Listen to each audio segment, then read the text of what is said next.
Victoria Chen pressed her face against the cold window of her bedroom and watched the world outside. Cars moved like tiny toys on the street below. People walked their dogs, carried shopping bags, talked on their phones. Everyone seemed to have somewhere to go, someone to talk to. Everyone except her. She pulled back from the window and looked around her room. It was bigger than most people's entire apartments. Designer furniture filled every corner. Her closet overflowed with expensive clothes she rarely wore. On her desk sat the latest laptop, tablet, and phone. Everything a 17-year-old could want, except the one thing money couldn't buy: a voice. Victoria had been born without the ability to speak. Not completely, her vocal cords existed, but they had never worked properly. Her father, Richard Chen, owned one of the biggest tech companies in the country. He had more money than most people could spend in 10 lifetimes. Yet all his wealth, all his connections, all his power meant nothing when it came to his daughter's silence. The house felt like a museum most days. Marble floors that echoed with footsteps. High ceilings that made every sound seem small and lost. The staff moved quietly through the halls, cleaning and organizing things that were already perfect. Victoria's footsteps were the softest of all. She had learned to walk without making noise, as if she was afraid to disturb the expensive silence around her. Her father tried in his own way. Every few months he would burst into her room with news of another doctor, another treatment, another miracle cure he had discovered. His eyes would light up as he explained the latest procedure or experimental therapy. Victoria would nod and smile, not wanting to disappoint him, even though she had stopped believing in miracles years ago. The appointments were always the same: sterile waiting rooms with magazines she couldn't read aloud, doctors who spoke about her like she wasn't in the room, tests that poked and prodded and measured parts of her throat she couldn't even see, then the gentle but firm explanations of why this treatment wouldn't work either. Her father would pace the doctor's office, asking questions, demanding alternatives, writing checks for procedures that promised hope but delivered nothing. At home, they communicated through a mixture of gestures, written notes, and a few basic signs that Richard had learned years ago but never expanded upon. He was always too busy, too focused on the next possible cure to learn the language his daughter actually used. Victoria had tried to teach him proper sign language countless times, but his attention would drift to his phone, his emails, his next business deal. It was easier for him to believe that someday she would speak his language than to learn hers. The loneliness was the hardest part. Not the inability to speak. Victoria had found dozens of ways to communicate. She could write beautifully, her thoughts flowing onto paper like water. She could express more with her hands and eyes than most people did with endless words. The real loneliness came from being misunderstood, from watching her father look at her like she was broken, from feeling like a problem that needed to be solved rather than a daughter who needed to be loved. School wasn't much better. Victoria attended an expensive private academy, where the other students were polite but distant. They weren't cruel. Her father's reputation protected her from outright bullying. But she was different, and different was uncomfortable. She ate lunch alone, worked on group projects by herself, and watched from the edges as her classmates lived the normal teenage life she could never have. The only place Victoria felt truly at peace was somewhere her father would never think to look for her. 3 blocks from the school, down a narrow street that most people walked past without noticing, sat a tiny tea shop that looked like it had been forgotten by time. The painted sign outside was faded and cracked. The windows were dusty. Most people assumed it was closed, but Mrs. Liu was always there, moving slowly between the shelves of tea canisters and ceramic pots. She was a small woman, probably in her 70s, with silver hair pulled back in a simple bun and hands that shook slightly when she poured tea. The first time Victoria had wandered into the shop, lost and overwhelmed after a particularly difficult day at school, Mrs. Liu had taken one look at her and simply nodded toward an empty table. No questions. No attempts at conversation. Just acceptance. Mrs. Liu had brought her a cup of jasmine tea and sat down across from her. They had spent an hour in comfortable silence, sipping tea and watching the street outside. When Victoria finally got up to leave, Mrs. Liu had squeezed her hand gently and smiled. That squeeze had said more than most people's lengthy conversations. Victoria began visiting the tea shop every day after school. Mrs. Liu would see her coming through the window and have a cup ready before Victoria even sat down. Sometimes they would sit in silence, Sometimes Mrs. Liu would move around the shop, organizing her teas and humming old songs under her breath, while Victoria did her homework at the corner table. It was the closest thing to family Victoria had felt since her mother died when she was 8. The old woman seemed to understand things without being told. She never tried to get Victoria to speak or make sounds. She never looked at her with pity or curiosity. When Victoria wanted to communicate something, she would write it on a napkin or use simple gestures, and Mrs. Liu would nod as if this was the most natural thing in the world. Other customers rarely came to the shop, and when they did, they were usually elderly people from the neighborhood who spoke to Mrs. Liu in rapid Chinese. Victoria would watch these conversations with fascination, seeing how much could be communicated through tone and expression and the rhythm of familiar words. It made her think that maybe the problem wasn't her silence, but everyone else's need for noise. At home, the silence felt heavy and expectant, like everyone was waiting for her to suddenly burst into speech. At school, the silence felt awkward and isolating, marking her as different from everyone around her. But in Mrs. Liu's tea shop, the silence felt natural and peaceful, like a warm blanket on a cold day. Victoria knew her father would disapprove if he knew where she spent her afternoons. He saw her condition as something shameful, a reflection of his own failure as a father and provider. The idea that she would choose to spend time in a rundown tea shop in Chinatown, surrounded by reminders of a culture he had worked so hard to distance himself from in his climb to success, would horrify him. But as Victoria sat in that little shop, watching Mrs. Liu's gentle movements and feeling truly accepted for the first time in years, she realized something important. Sometimes the most valuable things couldn't be bought. Sometimes healing came not from expensive procedures or famous doctors, but from the simple kindness of someone who saw you exactly as you were and decided that was enough. 3 weeks had passed since Victoria first discovered Mrs. Liu's tea shop, and already it felt like the most important part of her day. She would watch the clock in her last class, counting the minutes until she could slip away from school and walk those 3 blocks to the little sanctuary where she actually belonged. Her father had noticed the change in her mood. At dinner, he would study her face across the long dining table and ask questions about her day. Victoria would write brief responses on her notepad, careful not to mention where she really spent her afternoons. Richard seemed pleased that she appeared happier, but Victoria could see the familiar worry in his eyes. He was probably planning another round of doctor visits, convinced that her improved spirits meant she was ready for the next experimental treatment. The thought made her stomach tighten. She had learned to dread those hopeful conversations. The way her father's face would light up when he talked about new procedures, new specialists, new possibilities. He meant well, but each failed treatment felt like another door slamming shut, another reminder that she would never be the daughter he really wanted. Mrs. Liu seemed to sense Victoria's moods without being told. On days when Victoria arrived looking stressed or sad, the old woman would have her favorite tea ready and would hum softly while organizing her shelves. On better days, she would sit with Victoria and show her photographs from behind the counter, old pictures of the neighborhood from decades past when it was more crowded and vibrant. One afternoon, as rain drummed against the shop windows, Mrs. Liu brought out a different photo album. The pictures inside were more personal, family gatherings, celebrations, everyday moments captured in time. Victoria studied the faces, trying to read the stories behind the smiles.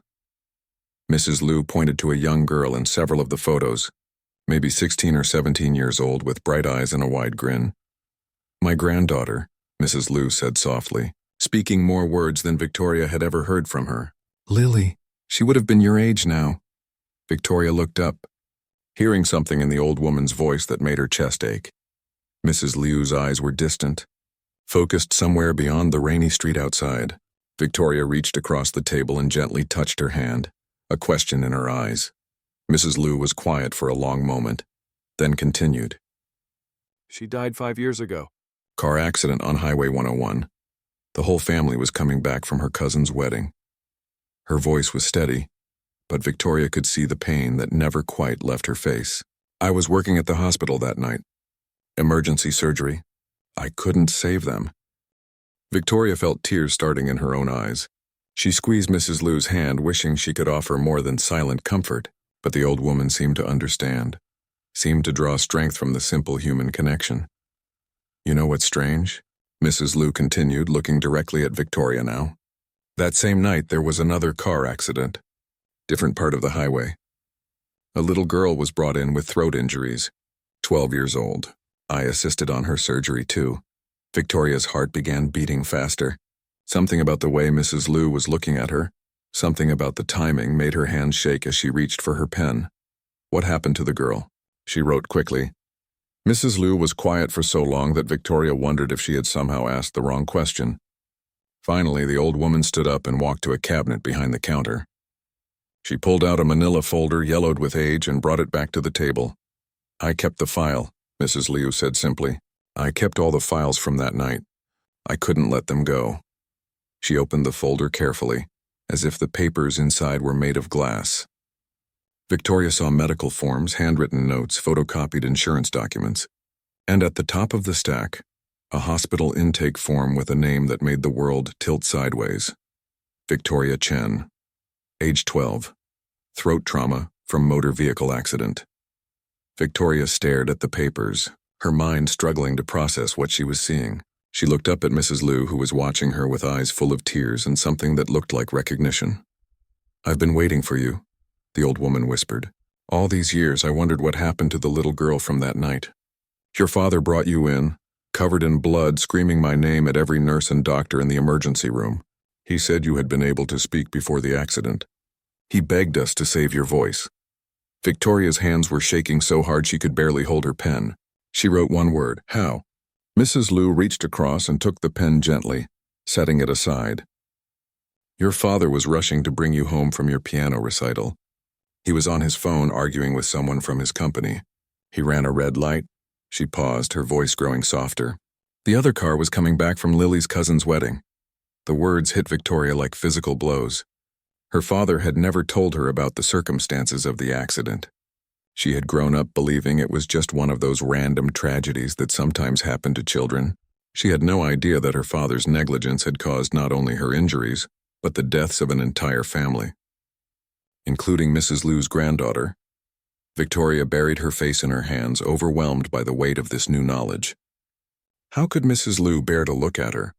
How could she show such kindness to the daughter of the man who had destroyed her family? Mrs. Liu moved around the table and placed a gentle hand on Victoria's shoulder. I was so angry for so long, she said quietly. At your father, at the world, at myself for not being able to save any of them. But anger is a heavy thing to carry. It was making me sick, making me bitter. Victoria looked up, tears streaming down her face. Then about a month ago, I saw you walking past my shop. You looked so lost, so alone, and I realized that you were carrying something heavy too. Different from mine, but just as painful. Mrs. Liu sat back down, her eyes kind but serious. I didn't know for sure it was you until I saw how you communicated, how you moved through the world. But something in my heart recognized you. Victoria wiped her eyes and picked up her pen with trembling fingers. Why didn't you tell me? Because I wanted you to trust me first. I wanted you to know that you were safe here, that you were welcome, before I added to the burden you already carry. Mrs. Liu paused, choosing her words carefully, and because I wanted to be sure of something. What? Mrs. Liu leaned forward, her voice dropping to almost a whisper. I wanted to be sure that what I saved that night wasn't completely lost. Your vocal cords were damaged, but they weren't destroyed. The trauma, the fear, the guilt your father must have passed on to you. Sometimes these things can lock away what was never truly broken. Victoria stared at her, not daring to hope. I think, Mrs. Liu continued, there might be a way to unlock what was lost. But it would mean trusting me completely. And it would mean being very brave. Outside, the rain continued to fall, washing the windows of the little tea shop where two broken hearts were finally beginning to heal each other. Victoria didn't sleep that night. She lay in her oversized bed, staring at the ceiling, replaying every word Mrs. Liu had spoken. The revelation that her father had caused the accident that took her voice felt like a weight pressing down on her chest. But even heavier was the knowledge that the same accident had killed Mrs. Liu's granddaughter. And somehow this woman had found the strength to show her nothing but kindness. She thought about all the years her father had dragged her from doctor to doctor, spending fortunes on treatments that never worked. Had he been trying to fix her voice, or was he trying to fix his own guilt? Maybe both. Maybe that's why he had never learned to really communicate with her. Because every time he looked at her, He saw his own failure reflected back. When morning came, Victoria felt like she was moving through fog. At breakfast, her father was already at the table with his laptop and phone, conducting business while mechanically eating his usual meal. He glanced up when she sat down, and for a moment Victoria saw him differently. She noticed the lines around his eyes, the tension in his shoulders, the way his smile never quite reached his eyes when he looked at her. "You seem tired," he said, closing his laptop. "Everything okay?" Victoria nodded and wrote on her notepad. "Just thinking about school stuff." Richard studied her face for a moment longer, then seemed to accept her answer. "I have some good news," he said, his voice taking on that familiar tone of forced excitement. "I heard about a new treatment center in Switzerland. They're doing revolutionary work with vocal cord regeneration. I've already spoken to their director, and they think you'd be an excellent candidate." Victoria's hand froze over her orange juice. Another treatment. Another hope that would lead to another disappointment. Another reminder that she wasn't enough as she was. She wrote carefully, "Can we talk about it later? I have a test today." Her father's face fell slightly, but he nodded. "Of course. We'll discuss it this weekend." The day at school dragged endlessly. Victoria sat through her classes without really hearing the lessons, her mind stuck on the choice Mrs. Liu had presented her. Trust completely. Be very brave. What did that mean exactly? And more importantly, did she have the courage to find out? By the time the final bell rang, Victoria's nerves were stretched thin. She walked the 3 blocks to the tea shop slower than usual, part of her hoping Mrs. Liu would pretend yesterday's conversation had never happened. But when she pushed open the familiar door, the old woman was waiting with 2 cups of tea already prepared. "Sit," Mrs. Liu said gently, gesturing to Victoria's usual table. "We need to talk." Victoria sat down, her hands shaking slightly as she reached for her cup. Mrs. Liu settled across from her, and for a long moment, they sat in the comfortable silence that had become so precious to Victoria. But today, the silence felt different, expectant. "I want to tell you about my grandmother," Mrs. Liu finally said. "She was a healer in her village in China. Not a doctor like me, but someone who understood that the body and spirit are connected in ways that medicine doesn't always recognize." Victoria listened, grateful to focus on something other than her own turbulent thoughts. "My grandmother used to say that sometimes, when people experience great trauma, their bodies lock away parts of themselves for protection, like a house that boards up its windows during a storm." Mrs. Liu paused to sip her tea. "The windows are still there, still capable of letting in light. But they need help to open again." Victoria picked up her pen. "Is that what happened to me?" Mrs. Liu nodded slowly. "I think so. Your vocal cords were damaged that night, but not destroyed. I've seen the x-rays, the medical reports your father had copied to every specialist in the country. The physical damage alone shouldn't prevent all sound." Victoria felt a flutter of something she barely recognized. "Hope. My grandmother had a special tea blend," Mrs. Liu continued, "passed down through 5 generations. She used to make it for people who had lost their voices, not just from injury, but from fear, from trauma, from carrying too much pain inside." She stood up and walked to a section of the shop Victoria had never seen her approach before. Behind the counter, almost hidden behind larger containers, sat a small wooden box with intricate carvings on its lid. Mrs. Liu brought it back to the table and opened it carefully. Inside were 7 small cloth bags, each tied with string and labeled with Chinese characters Victoria couldn't read. The herbs inside looked ordinary: dried leaves, small roots, what looked like pieces of bark. But when Mrs. Liu opened one of the bags, the scent that escaped was unlike anything Victoria had ever smelled. Earthy and complex, with notes that seemed to change as she breathed it in. "This is not magic," Mrs. Liu said firmly. "I want you to understand that. This is medicine, just older than what most doctors know today. These herbs can help reduce inflammation, relax muscle tension, improve circulation to damaged tissue." Victoria leaned forward, studying the contents of the box. "But," Mrs. Liu continued, "the tea only works if the person drinking it truly wants to find their voice. Not to please someone else, not to fix what others think is broken, but because they believe they deserve to be heard." The question hung in the air between them. Victoria thought about her father's desperate attempts to cure her, about the years of feeling like a problem to be solved instead of a person to be loved. She thought about all the things she wanted to say but had kept locked inside her heart. How do you know it works? Victoria wrote. Mrs. Liu was quiet for a long time. When she spoke, her voice was soft with memory. Because Lily lost her voice once too. Not from an accident, but from fear. She was 14, being bullied at school for being different. One day she just stopped talking. For 6 months she communicated only through gestures and writing, just like you. Victoria felt tears pricking her eyes. My grandmother was still alive then. She made the tea for Lily, and slowly, over several weeks, my granddaughter found her voice again. Not just the physical ability to speak, but the courage to use it. Mrs. Liu closed the wooden box gently. I've been keeping these herbs safe, waiting for the right person. Someone who needed them as much as Lily did. Victoria stared at the box, her mind racing. What if it doesn't work? Then nothing changes, Mrs. Liu said simply. You remain exactly who you are right now. Someone worthy of love and respect, voice or no voice. And if it does work? Mrs. Liu smiled, the first truly joyful expression Victoria had seen from her. Then you get to decide what you want to say to the world. Victoria picked up her pen, then set it down without writing anything. She looked at Mrs. Liu, this woman who had every reason to hate her father, to turn away from the family that had destroyed hers. Instead, she had chosen forgiveness. She had chosen love. Finally, Victoria wrote, When do we start? Mrs. Liu reached across the table and squeezed her hand. Tomorrow, she said. We start tomorrow. Outside, the afternoon sun was breaking through the clouds, casting new light through the dusty windows of the little tea shop where miracles were still possible. Victoria arrived at the tea shop 30 minutes early the next day. She had barely slept, her mind spinning between excitement and terror. What if the tea made her sick? What if nothing happened at all? What if something did happen? And she discovered that having a voice wasn't everything she had dreamed it would be. She paced the sidewalk outside Mrs. Liu's shop, watching through the window as the old woman moved slowly around inside, preparing something behind the counter. The familiar sight calmed Victoria's nerves slightly.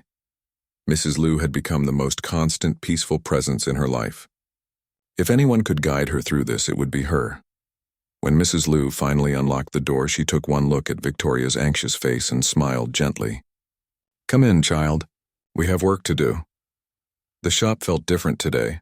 Mrs. Liu had moved several chairs away from Victoria's usual table, creating more space around it. Candles burned on the shelves, filling the air with a soft, warm scent. On the table sat the wooden box from yesterday, along with a small brass pot, several ceramic cups, and what looked like a notebook filled with handwritten instructions. My grandmother's recipe, Mrs. Liu explained, opening the notebook to a page covered in Chinese characters with English translations written in the margins. I translated it years ago after Lily needed it. I wanted to make sure I remembered every detail correctly. Victoria sat down and picked up her pen. Are you nervous too? Mrs. Liu paused in her preparations and looked directly at Victoria. Yes, she said honestly. But not because I'm afraid it won't work. I'm nervous because I think it will work, and that means everything changes for you. Change is scary even when it's what we want. Victoria nodded, surprised by how much comfort she found in Mrs. Liu's honesty. She watched as the old woman began opening the cloth bags, measuring small amounts of each herb into the brass pot. Some looked familiar. Ginger root, what might have been dried orange peel. Others were completely foreign, twisted roots and dark leaves that filled the air with unfamiliar scents. Each ingredient has a purpose, Mrs. Liu explained as she worked. This one reduces inflammation. This one helps muscles relax. This one improves circulation to damaged tissue. She held up a small, wrinkled root that looked almost like a tiny person. And this one helps the spirit remember what the body has forgotten. Victoria wanted to ask what that meant, but before she could write the question, Mrs. Liu was already answering. Sometimes, after trauma, our minds tell our bodies to stay safe by staying small. Your throat learned to be silent to protect you from more pain. This herb helps remind your body that it's safe to try again. Mrs. Liu poured hot water over the mixture and covered the pot with a lid. Now we wait 15 minutes for it to steep. Those 15 minutes felt like hours. Victoria's hands shook as she held her pen, writing questions and then crossing them out without showing them to Mrs. Liu. Her throat felt tight, as if it already knew what was coming and was afraid. Mrs. Liu sat quietly across from her, occasionally checking an old pocket watch and adjusting the flame under a small burner that kept the tea warm. "Tell me about your father," Mrs. Liu said suddenly. Victoria looked up, surprised by the request. She wrote, "What about him? What do you think he'll say when you can speak to him?" Victoria had been so focused on whether the tea would work, she hadn't really thought about what would happen afterward. She wrote slowly, "I think he'll cry. He's been trying to fix me for so long." Mrs. Liu nodded thoughtfully. "And what do you want to say to him?" Victoria stared at the blank page, her pen hovering over the paper. There were so many things. 5 years of accumulated thoughts and feelings and questions. 5 years of watching him look at her with love mixed with disappointment. 5 years of feeling like she was the problem he couldn't solve. She wrote, "I want to tell him that I forgive him, and that he doesn't have to fix me anymore." Mrs. Liu's eyes filled with tears. "Those are good first words," she said softly.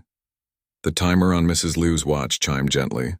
Victoria's heart jumped as the old woman stood and carefully poured the dark liquid through a strainer into a delicate white cup. The tea was darker than Victoria had expected, almost black with an earthy smell that seemed to wrap around her like incense. Mrs. Liu placed the cup in front of Victoria, then sat back down. "Before you drink this, I want you to know something. Whatever happens in the next few minutes, you are already perfect exactly as you are. A voice is just one way to communicate, and you've already shown me that there are many beautiful ways to share what's in your heart." Victoria felt tears starting, but she nodded and picked up the cup with trembling hands. It was warm but not hot, the perfect temperature. She looked across at Mrs. Liu, who was watching her with eyes full of love and encouragement. "Take your time," Mrs. Liu whispered. "There's no rush." Victoria brought the cup closer to her face and breathed in the steam. The scent was complex, changing as she inhaled. Bitter at first, then sweet, then something she couldn't identify, but that made her feel strangely homesick for a place she'd never been. She closed her eyes and took one small sip. The taste was unlike anything she'd ever experienced. Bitter and sweet and earthy all at once, with flavors that seemed to unfold on her tongue like flowers blooming. She swallowed, feeling the warm liquid travel down her throat, and waited. For a moment, nothing happened. Then she felt it, a tingling sensation in her throat like tiny bubbles rising to the surface of still water. The feeling was strange but not unpleasant, as if muscles that had been clenched for years were finally beginning to relax. Victoria took another sip, larger this time. The tingling grew stronger, spreading from her throat to her chest. She could feel her heartbeat changing, slowing from its anxious racing to something steadier, calmer. Mrs. Liu was watching her carefully, ready to help if anything went wrong, but Victoria felt safer than she had in years. With the third sip, something shifted. Victoria felt a loosening in her throat, as if a door that had been locked was finally being opened. She set down the cup and looked at Mrs. Liu with wide eyes. Mrs. Liu leaned forward. "How do you feel?"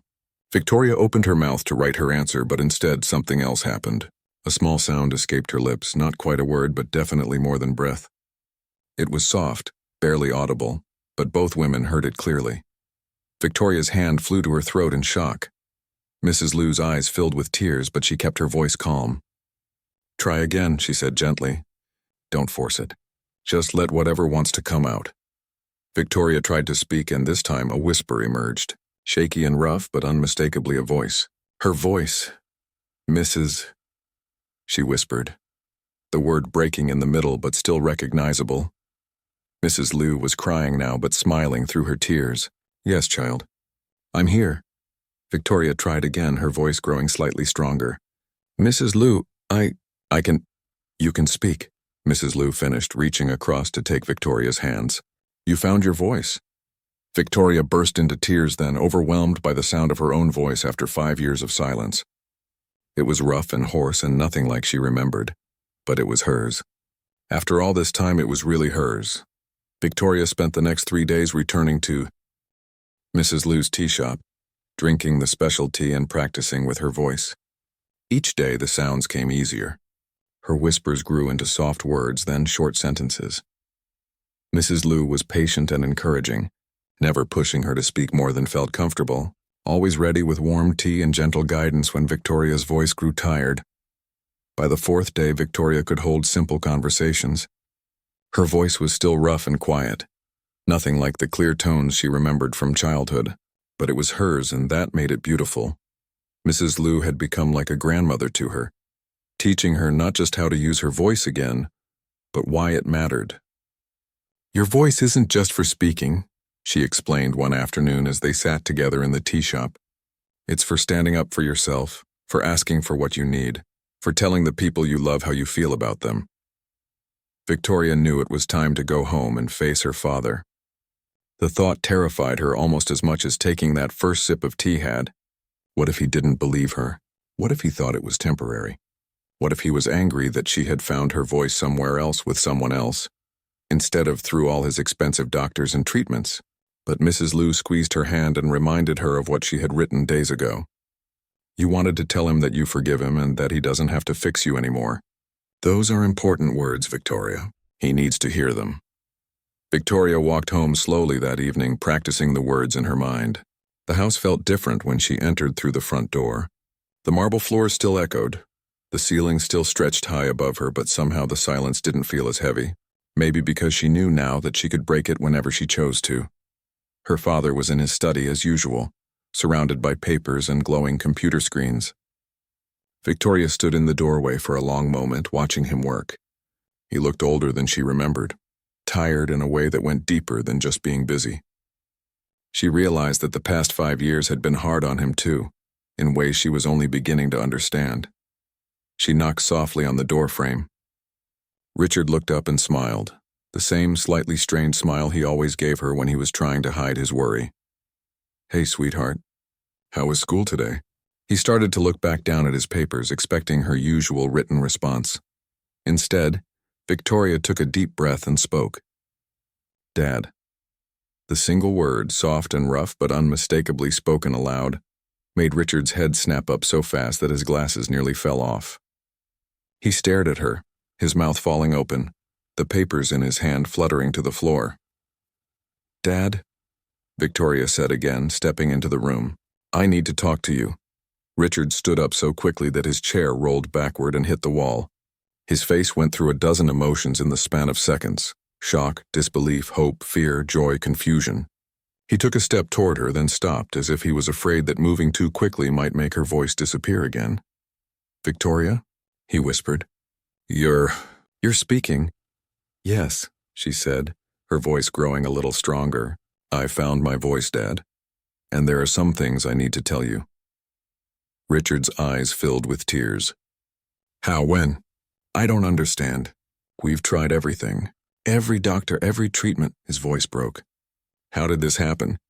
Victoria walked over to his desk and sat down in the chair across from it, the same chair where she had sat through countless conversations about her condition. But this time she wasn't going to write her responses on a notepad. "There's a woman named Mrs. Liu," she began. "She owns a tea shop near my school. She helped me." Richard was shaking his head, trying to process what he was hearing. "A tea shop? What kind of treatment did she give you? Is she a doctor? Is this some kind of alternative medicine? We should call Dr. Patterson immediately and—" "Dad, stop." Victoria's voice was quiet but firm. "Please, just listen to me." Something in her tone made Richard close his mouth and sit back down. He was still staring at her like she might vanish at any moment, but he was listening. "Mrs. Liu was one of the surgeons who worked on me the night of the accident," Victoria continued. "She was there that night, Dad. She tried to save my voice then, and she never forgot about me." Richard's face went pale. "The night of the accident? But I thought—" "The hospital said they couldn't tell me about the surgical team because of privacy laws." Victoria took a deep breath. This was the hardest part, but it had to be said. "Dad, she told me what really happened that night. How the accident happened. About the phone call you were on and the red light you ran." Richard's face crumpled completely. He buried his head in his hands and began to sob. Deep, wrenching sobs that seemed to come from years of buried guilt and pain. "Oh God, Victoria. I'm so sorry. I'm so sorry. I never meant. I would have died rather than hurt you. I've lived with that guilt every single day since." Victoria got up and walked around the desk to kneel beside his chair. She took his hands gently, pulling them away from his face so he had to look at her. "Dad," she said softly, "I forgive you." Those 4 simple words seemed to break something open in Richard. He pulled Victoria into his arms and held her tight, crying against her shoulder like a child.